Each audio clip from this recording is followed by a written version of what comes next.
Match গড়াপেটার পর এবার সাকিবুল হাসানের উপর খুনের মামলা।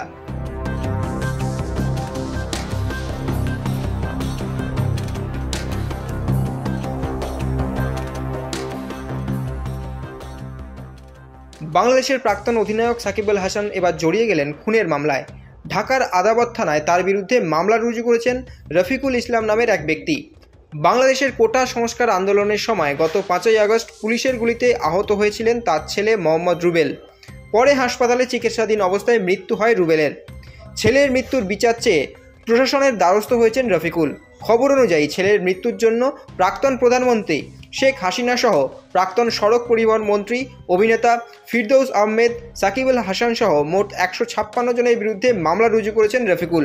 অজ্ঞাত পরিচয়ে আরও 400-500 মানুষের বিরুদ্ধেও মামলা রুজু করেছেন তিনি।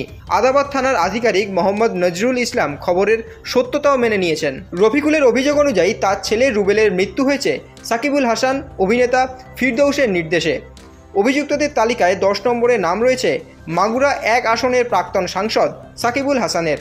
তবে খুনের সময় সাকিব দেশেই ছিলেন না।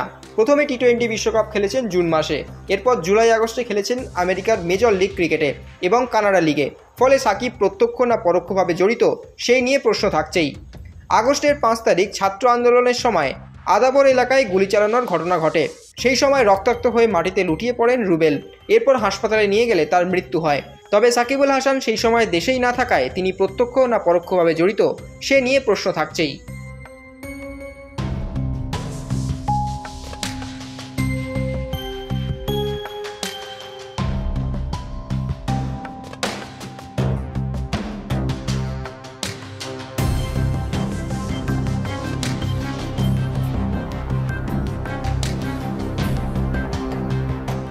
Extra time.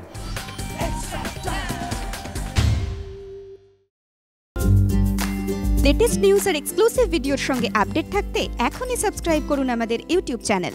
বেল আইকনে ক্লিক করতে ভুলবেন না যেন।